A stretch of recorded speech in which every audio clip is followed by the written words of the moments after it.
Hi guys, welcome back to Kit Car Director and MK Sportscars. Well, what have we got for you this week? Some treats, some little treats for you. We've got chassis updates on what we're doing on the build progress, update on the Honda S2000 car, update on the left-hand drive RX5 car.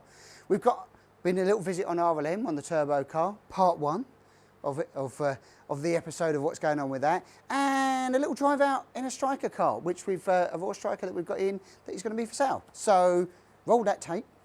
Let's see some action. Right guys, cracking on with chassis again in the workshop here.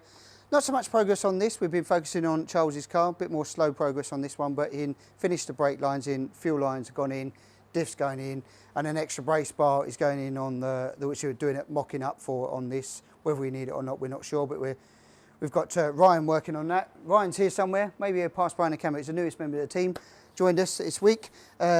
So wish him luck on his progress and doing fabrication stuff. So we've been focusing on this, but also on the other one. So we'll head over there, shall we next?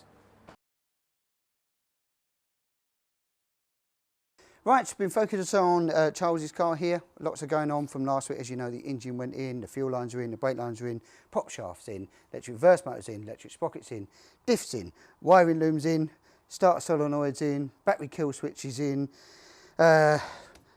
dry sump tanks in, most of the lines of plumbing's been done, with all the dash 12 hose to all of the pipe work, the pump, etc. into that. That's all been plumbed in. We started on with the coolant lines, they're in. Battery brake light switches in.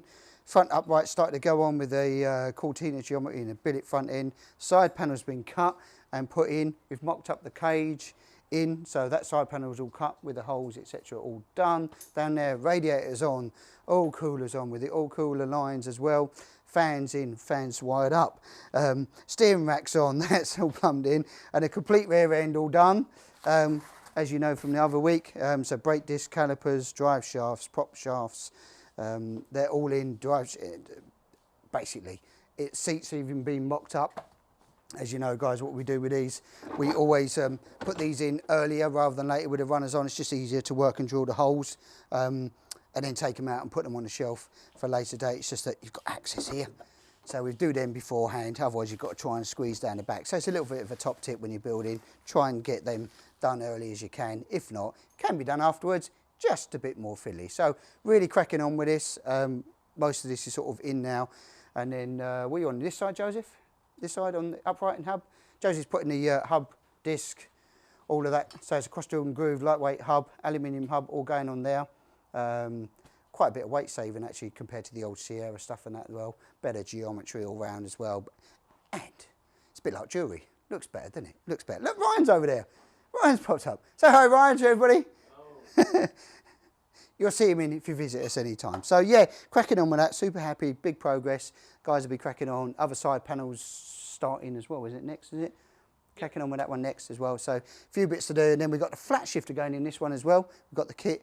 And we'll hopefully have that installed for the next video and show you how the flat shifter and all that system is as well. If you like what you see and you're into your kit cars guys, then why not subscribe to our channel. Press subscribe, click on the bell icon, press all, and it'll send you notifications each week.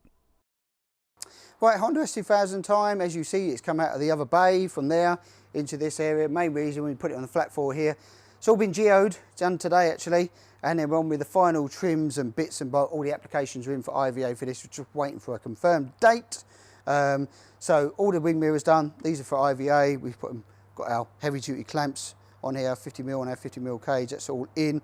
And we started doing the final bits and bobs in the interior for trimming, rubber trim here and there around all nuts and bolts.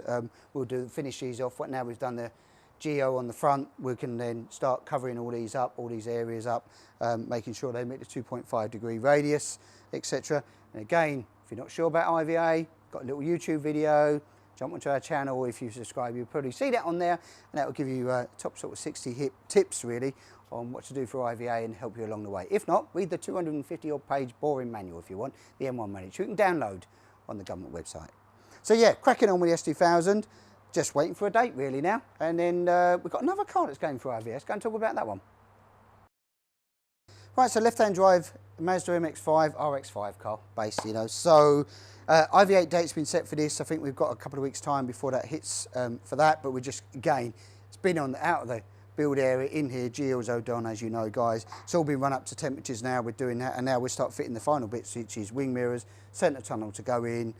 All the wiring and lights are done. We've got the rear wheel nut bearings as we put on here to torque up the last thing and everything else. And then a bit of a road test, as we'll do on both of these. We'll do a short road test, make sure the brakes work and everything else. They've all been bled, but it's best to put a quick 5 or 10 miles in it, give it a quick road test to make sure that they're all up to spec and standard, and get a nice feel to them, and hopefully that, you know, everything works, steering works, nice and light, self-centering working on the steering. So if you obviously turning the steering wheel, you want them nice to come back, and that's done with a caster, which is done through this section here. So we've adjusted all the caster to make sure that these self-center nicely as well. So, but the one thing I will say is on your rack, make sure you haven't got anything stiff on the steering rack, or the joints are nice and loose, because that can really hinder the self-centering and that as well. So yeah, so hopefully you'll see that in the next, well, if you subscribe, you'll see when we get down the IVA test centre on both these cars in the next couple of weeks, and they'll be after their new owners.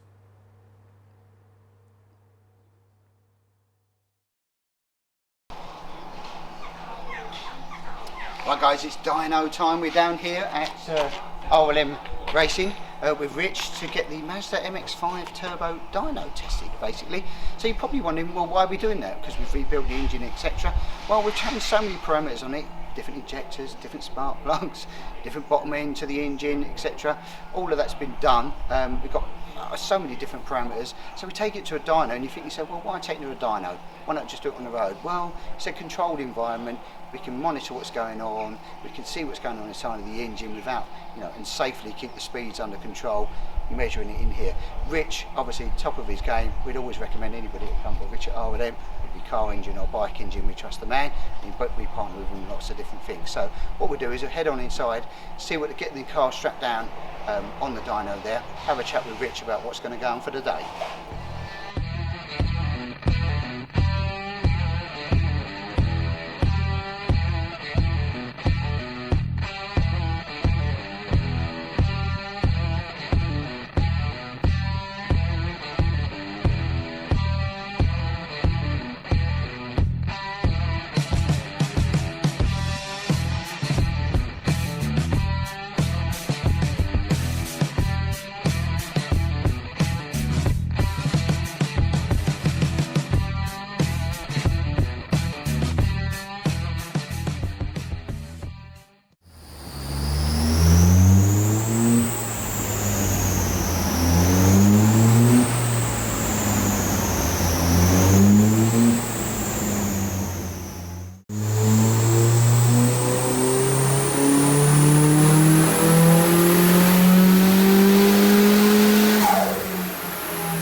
Right guys, been at RLM today with the RX5 Turbo. I'm going to say this is part one, really, of the event, because we've had a mixed results today. Session got cut a little bit short than we wanted to. We've got some figures and some results, but two things happened. We're overboosting. What was we seeing, Joseph? 22, 21, 22 PSI. That's a lot. We don't want to be seeing 21, 22. We'd like to see about a bar, you know, 14, 15 PSI to get things started, and if not, a bit less for sort of drivability on the road, etc. So we've got some wastegate issues that we've got to sort out. It's not shifting the boost, basically. So that we've got to do, and then we started doing that, and then run out, and then we had a £5 little thing go, which then throttle cable broke. A stupid little thing like that has put pay to our day. So we're up to part one with this. I think we were sort of seeing early stages of sort of 230 horsepower at the moment, and we've done nothing really on timing and mapping, have we really, Joseph? No timing's been put in, no nothing. Barely got past 5,000 RPM, but we was, because it was overboosting, we was fixing a few little other team problems. And this brings me to why I would say, if you've built an engine or built a car and you're starting to tune it and you get it done, put it on a dyno, guys, because at least you can see exactly what you're doing. You'll understand what's going on. You can see if you've got any leaks. You can stand over there. Rich at RLM, the guys, awesome, do a great job, very professional, and they help you on the day, sort of solving all the little niggly problems on the day. So you can figure it out safely. So dyno it, guys. You get to learn about what the engine's doing, how the characteristics work. Rich will explain all the mapping to you as well, which is done, which, you know, we understand, but today it's been a great resource to us and a great help of establishing where we just need to get the fine tuning done. So we'll bring it back for part 2 to Rich, and then he can lean on it a bit more than us. But the first initial runs were like, well, you'll see in the video, were scary. It sounds good. I think it's going to be a bit of a monster, more than we're ever probably going to need. But hey, why not? It's not a want, it's a need. Simple as that. So yeah, tune in for next time for part 2 of the RX5 Turbo at RLM Racing. He's driving it by hand throttle. Well, we're going to cut now over to the other workshop where Neil has been out test driving the raw Striker with 170 brake horsepower Z-Tech on throttle bodies. See how he rolls.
Day of the year so far, and I'm fortunate enough to take out the Striker Classic. And as you can see around you, I've got my Wish windscreen and doors. So this has got what we're going to call the GT pack on it, which is your windscreen and doors. It's got a tonny cover that goes over it as well. 170 horsepower Z-Tech silver top on Genby throttle bodies. It's rather a comfortable little driving position.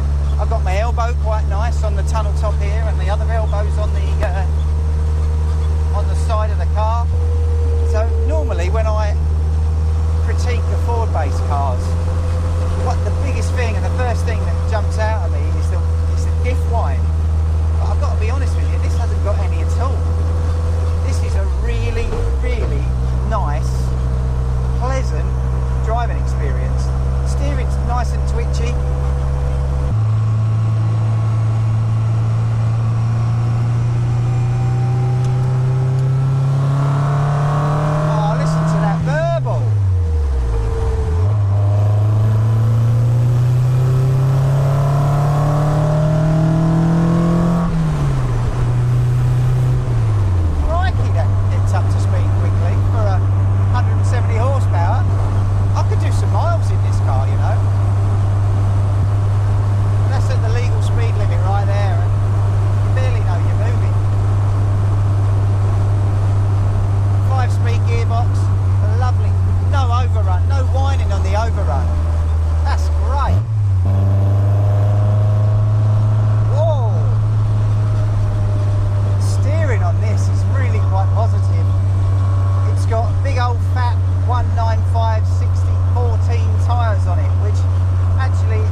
Striker that I drove, which was 180. The 170 horsepower, 175 horsepower is actually quite the sweet spot. It's a light, nimble car, nice little fat steering wheel. It turns really quite on the money, on the point. Not getting blown in the face. You've got no bugs. Look, no bugs this week. It's got a great little rake on the steering wheel. How high up? I reckon if I'm 5'8", and I reckon it will probably take somebody who's 6 foot quite easily with regards to the windscreen, because it's got such a rake on the windscreen. The wind is just going right over the top of you. Oh, listen to that noise. It's not exhaust, it's all induction. It's got a sausage filter on it.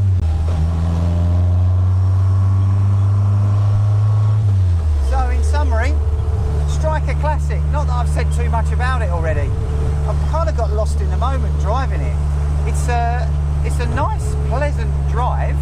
Everything is where I need it to be. I can reach indicators are probably would be better on a stick, but I can deal with that. I can live with the fact that they're sort of on the dashboard. You can see them, so that's good. But the one overwhelming thing about this car is that induction noise.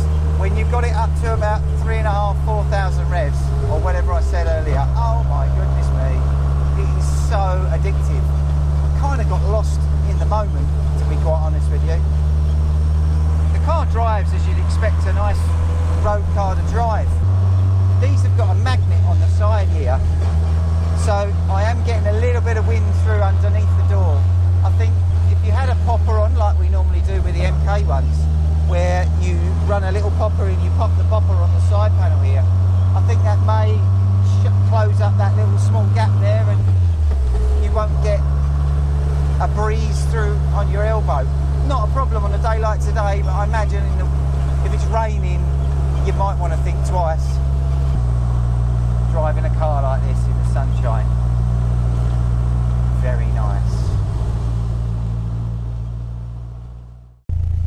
Oh, I broke a nail. Don't believe it. I want to highlight to you the differences between the Striker Classic and the Striker Aero. What you've got here is the Striker Classic with the GT pack, windscreen and doors, which you can tell it's the Classic because it's got this A shape on the side panel. This is where the windscreen bolts in. You can actually swap that over as well. That will swap over to a Aero screen. So that will swap quite nicely, but this is the GT pack, so this is the windscreen doors, and then you've got the Striker Aero, which only comes at the moment with an Aero screen. The differences between the two is the A-shaped panel on the side for the side panel on the Classic, and the Aero side panel is just one straight long piece of aluminium.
Right, before we close out today, guys, I suppose it's really, I want to give a big shout out to a couple of our MK owners really that are out there.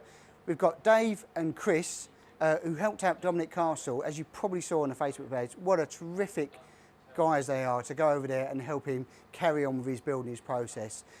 It just goes to show how powerful the MK brand is, and as a family, how they've all come together and support each other. It's amazing, and I'll tell you what, guys, hats off to you. And I'm sure we'd all do it for each of us and what we're going on out there. But, you know, that's going a bit above and beyond, and I'm sure Dominic plied them with plenty of beer on a day. So that's fantastic. That's what the MK family and MK Sportscars is all about, really. We want to help and support, and I'm so glad that someone's picked up the chariot there and brought it to them.